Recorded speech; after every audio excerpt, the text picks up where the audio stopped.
Hello. Hi, ladies. I think I'm live. If you are, I'm a little bit early. Well, I'm actually bang on 5 o'clock according to my phone, but it appears to be a little bit fast, so I'm early. So if you're grabbing me live, give me a little hashtag live in the comments, and if you're catching me on replay, give me a hashtag replay. No funny comments about the Bam Bam here today. It is riotous, and we have a special guest. This is Eddie. Is this? Look, it's the people.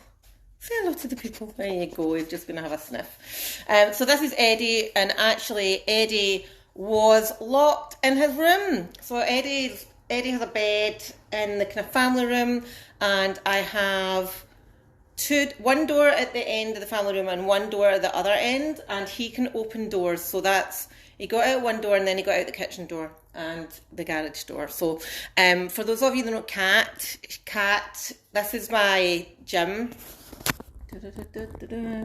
So this used to be my PT studio, and this is where Kat does her PT from. And Eddie very often pops in to say hello to Kat and her clients. So, don't you? Right, so tonight we are doing a bit of a masterclass on the best way to work out in your 40s, 50s, 60s, 80s, 100s, 20s, 10s, any decade at all. And this is putting the priority on fat loss. So I'm going to have to keep an eye on him because he can be a devil for a dig in the garden, and we've managed to just patch up some holes and put some feed and seed down in there. It seems to be recovering. So, yes, best way to work out in your 40s, 50s, 60s, whatever, for fat loss. So, we are going to, I've not really been organised as normal, so I don't have my step-by-step process that I would normally take you through. But basically, the best way to lose body fat is by using resistance training. So resistance training, I mean by putting your muscles under strain of some description. So for our clients, when they come on board with us, we have a wide range of abilities, fitness abilities of our clients. So we've got clients who have literally never picked up a weight before in their life, and we have clients who have done a shit ton of strength training in the past.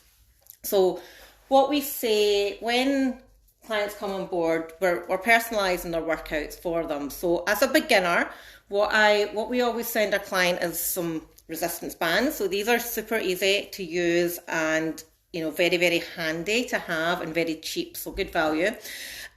We also recommend for beginner ladies a set of 5 kilo dumbbells and a 10 kilo kettlebell.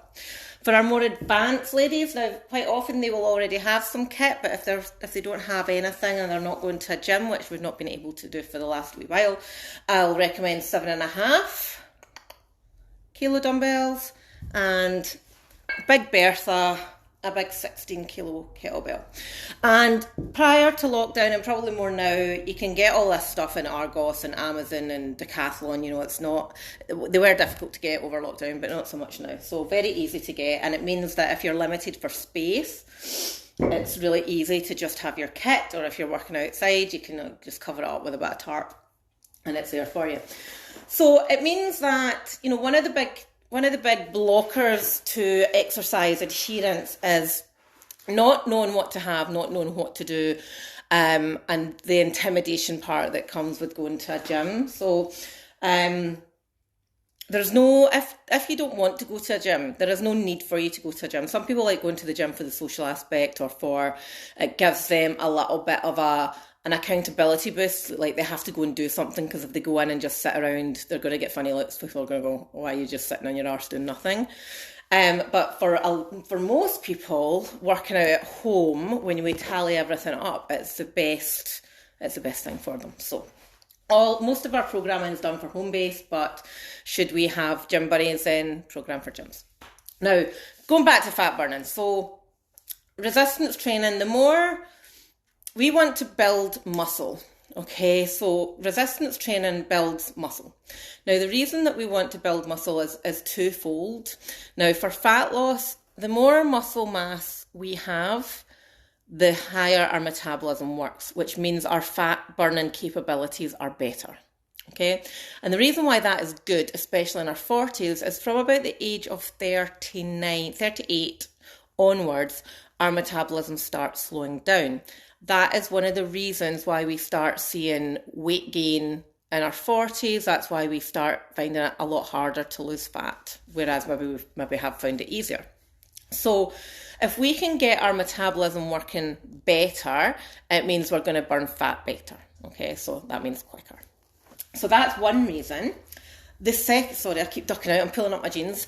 The second reason is living longer, living healthier, and aging better. So as our muscle mass is declining, that means that there's going to be more strain on all the things that work with our muscles, so our joints and bones, our skeletal muscular system, it all works together. So as our bone density is also declining, doing resistance training is going to help counteract that, and it's going to help reduce the rate of that bone density decline.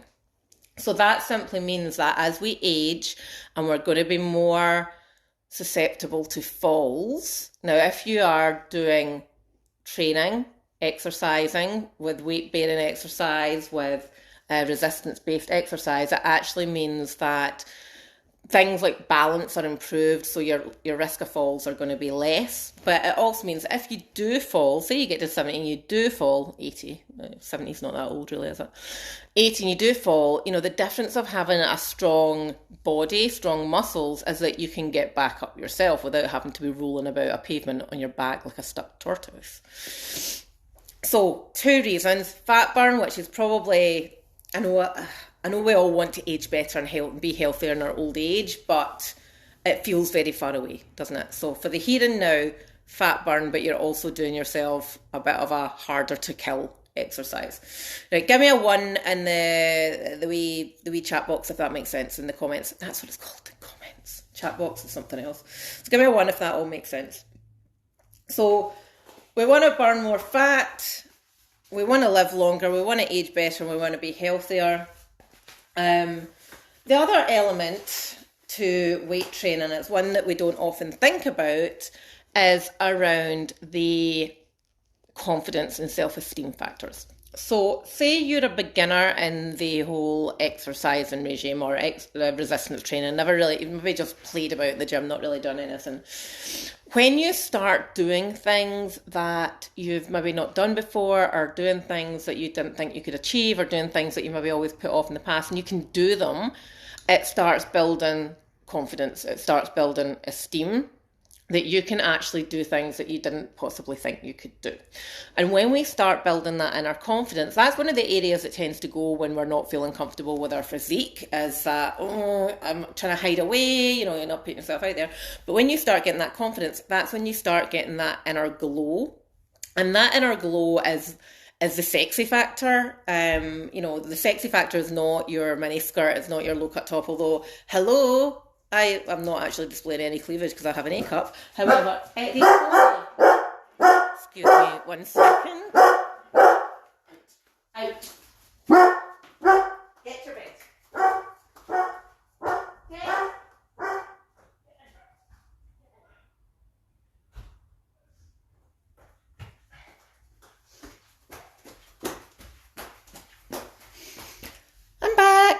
I'm back. Anyway, inner glows.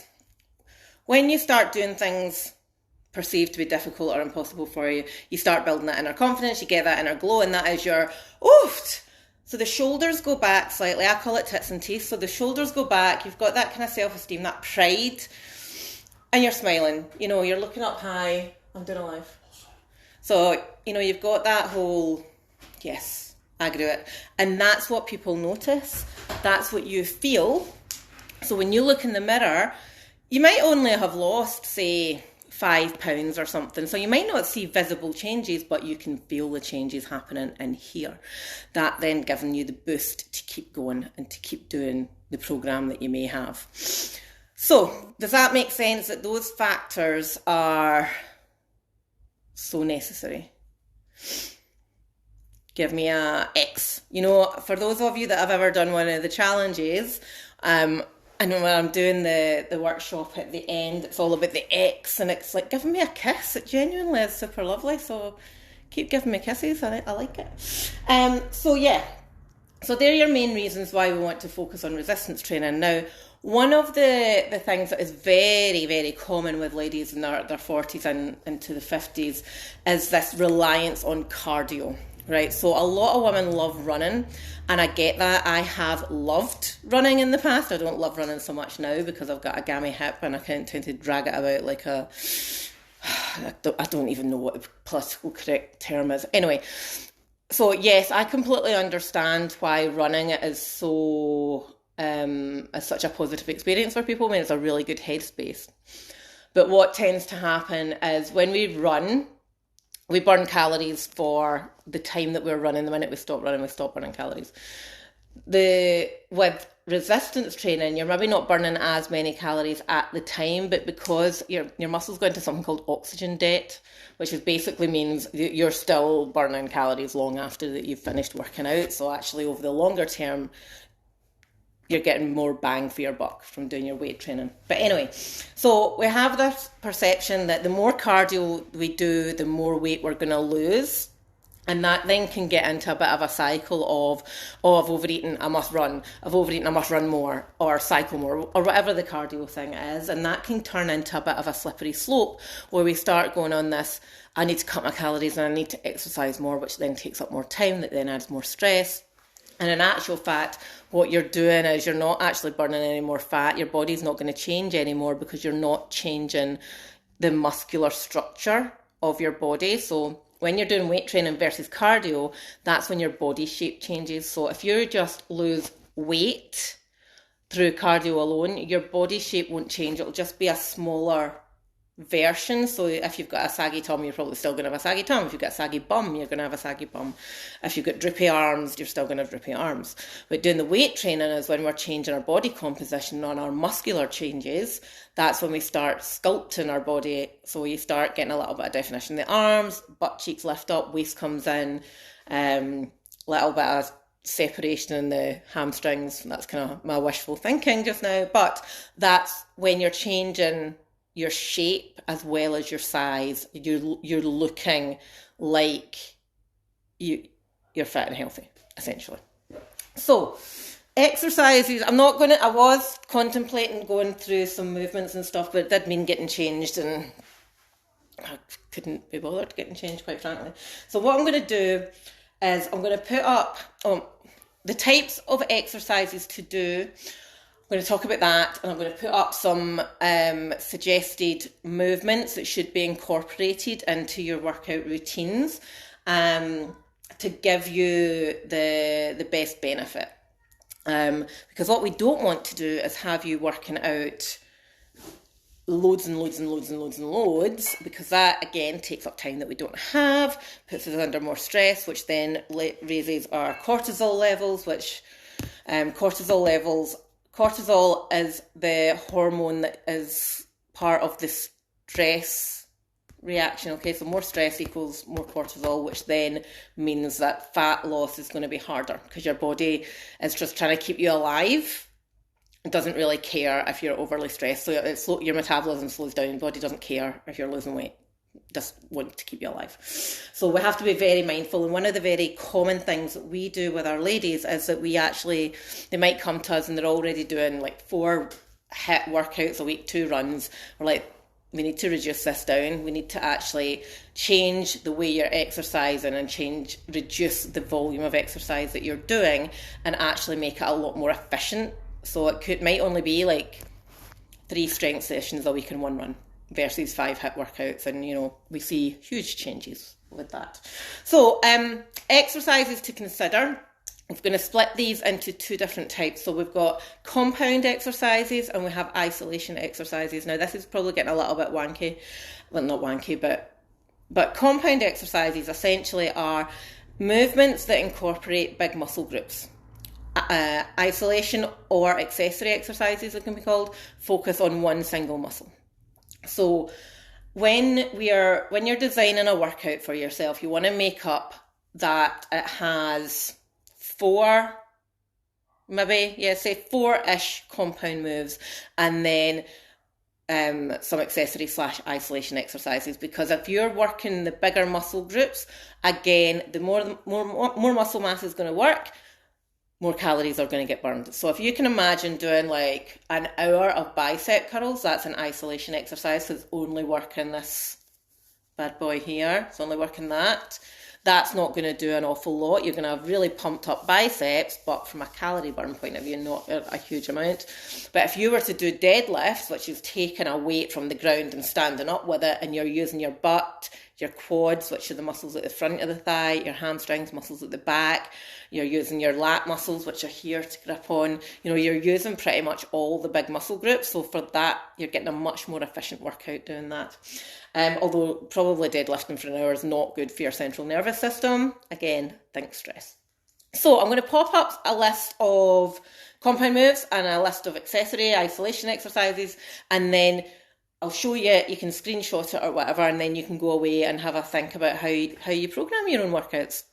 And it means that next time you go into the gym, you're not fanning about or in the garage. Which, to be fair, most people do fanny about once in a while. Was it last week? I came in and it was to do, there's an exercise that I really don't like. It's called Bulgarian split squats, and basically it's a lunge, but your rear foot is elevated. So it's a static lunge, but your rear foot's elevated and you're holding away. And oh my God, the pain that they cause me, it's like, honestly, actually crying. And when I see them in my program, because I don't do my own programming, I pay somebody to do my programming for me. So I just don't have the time or the energy or the inclination. I just need somebody to tell me what to do and I'll do it. And I saw them in my program and I was like, oh, I'm so tired, I can't do it. Right, okay, so over here. So compound moves, we've got a deadlift, we've got a squat. These all have variations, but for the purposes of efficiency, just focus on the standard move. We've got lunges, hip thrusters. I'm just making sure you can see all this. I am channeling my inner teacher here for a little while. I actually did want to be a teacher. I wanted to be a maths teacher, and I didn't go and do the course that I should have done. I didn't ever want to be a primary teacher. Hip thrusters, we've got split squats, which I've just explained, which are evil. Well, the elevated ones are evil. Bent over rows. Now, you can Google all of these. YouTube have tutorials for all of them. I am thinking about pulling together some programming very soon, but for the purposes tonight, you can YouTube them for demos. Bent over rows, that's working your lat muscles, which is the back of your shoulders. Shoulder press. We've got bench press or chest press. And you can do all of these movements with the weights that I've showed you. Deadlift, squats, lunges, hip thrusters, split squats, bent over rows, shoulder presses. Pull-ups.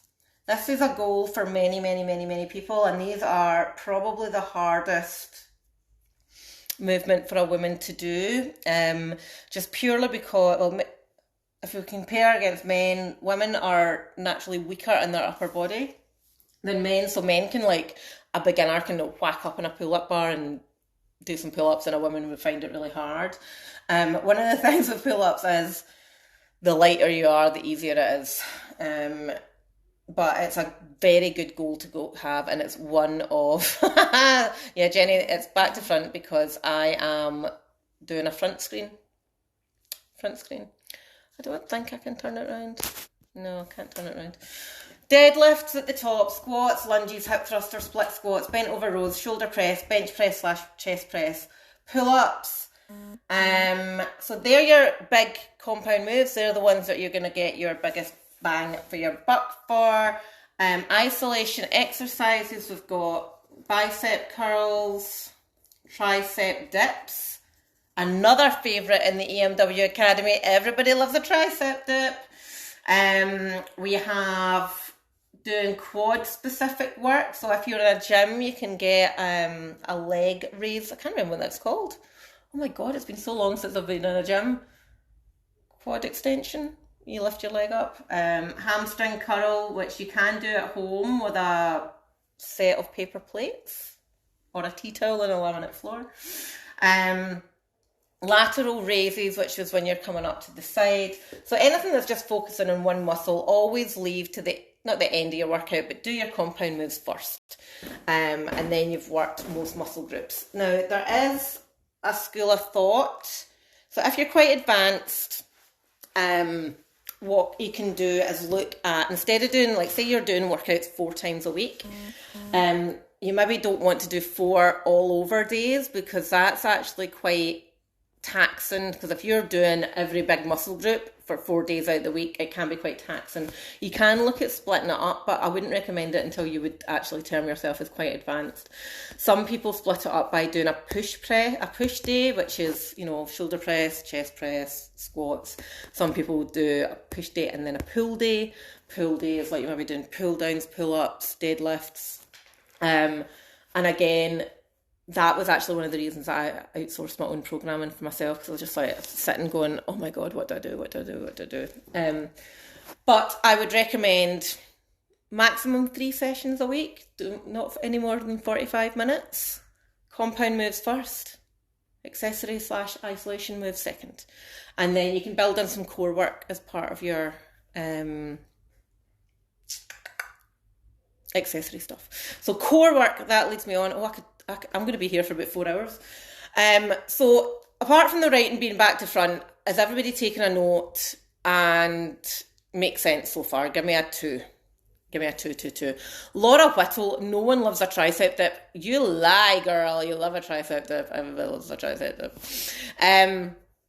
So core work, big differentiator between core work and ab work. So I'm not going to get too much into the detail, but ab work focuses on the layer of muscle at the front of your torso here. Ab work, that's your 6-pack muscles, right? Everybody has 6-pack muscles, just most people have them hidden under some fat. That's all. So your 6-pack muscles, if you do loads of sit-ups and bicycle crunches, you're going to grow those muscles, not necessarily burn fat. So you technically are growing your 6-pack muscles, but they're not going to show through. In fact, if you do all the sit-ups, you're actually probably going to make your stomach area bigger, because the muscle is growing, and if you're not losing any fat at the same time, it's going to be bigger. Core work is when you're actually utilizing your entire core. So that means your core is your diaphragm, which is just kind of underneath your boobs, your pelvic floor, which is the hammock, basically down by your pelvis, and the muscles that basically are around your spine, okay? So that is your core. It's this big, I think of it as a can of beans. So your core is the can part. The wrapper of the can of beans is your ab muscles, essentially, okay? So we want to work on our deep core. And that's where things like Pilates are hugely beneficial, to be working our deep core. You're not going to burn a lot of fat. You're not going to have an increased heart rate doing Pilates, but it's really good for working your deep core. And that really helps with posture. It really helps with creating a really stable base to be working with.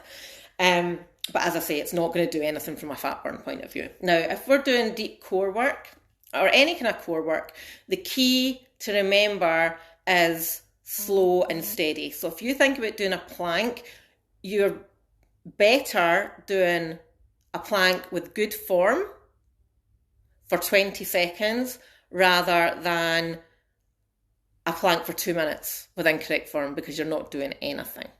You're not doing anything, okay? Things like dead bugs are hugely beneficial with core, but again, there's a dead bug is you're lying on your back, opposite arm and leg are going back, but people tend to just fling themselves about like this, and you're not doing anything. It needs to be slow and it needs to be controlled, and you need to be focused on sucking up the pelvic floor. Or as one elderly Pilates instructor said to me once, imagine there's an elevator at your vulva and you've got to pull it up to your womb, through your womb. Like that. That's weird. Cannot think of that. But anyway, it might help somebody today be able to think of pulling everything up, pulling everything up. So Vicky Amanda, when it comes to building muscle, right, so doing muscle work, your abs are an accessory / isolation move. But if you're doing deep core work, it's not really weight training, so you wouldn't really call it compound or isolation. But if you're doing ab work, which is your six-pack muscle work, then you would call it isolation / accessory. Hope that makes sense. I can see why it's confusing. But deep core work tends to not form part of weight training, if that makes sense. So the other thing is, one of the reasons you want to put your accessory work and your ab work at the end of your workout is because in theory, because you're using big muscle groups, in theory, your compound exercises should be the heaviest of the weights that you're using. So you don't want to tire yourself out using these accessory muscles. Okay, so say for example, you are, here, I forgot to put one in, swings, kettlebell swings, pop that in there. Say you did the hour of the bicep curls with the 5 kilo weight, and then you went to go and do a deadlift with, I don't know, the 16 kilo deadlift, 16 kilo kettlebell or 100 kilo bar, whatever it is. You don't want to have those muscles tired. You want to have everything switched on and fired up. So that's it. That was about 10 minutes longer than I was expecting. I do apologise, lady. I hope you're not all hungry. Does anybody have any questions? Did that make sense? Is that helpful? Does it make sense why we focus on resistance training rather than just doing cardio all the time? Give me somebody's escaped again. How did you get out? How did you get out? Are you going to smile for the camera? Yeah. He smiles. When he knows he's done something, or he's not seen you for a while, he kind of has this wee kind of, don't you? You do. You do.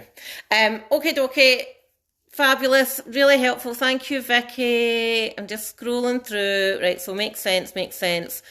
The writing's back to front. Yeah, that's fine. We can deal with that.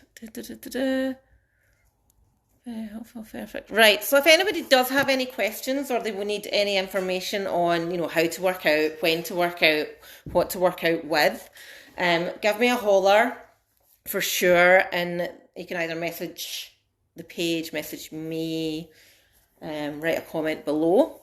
The other thing, sorry, my knees are really sore. That's my sign of old age, my knees are getting sore. And other news, 5-day mini course is starting a week today. We have over 100 people waiting to get in. We have 150 spaces, so I am buzzing. Nervous as well. I don't know if you saw my post earlier. I'm like, it's been so long.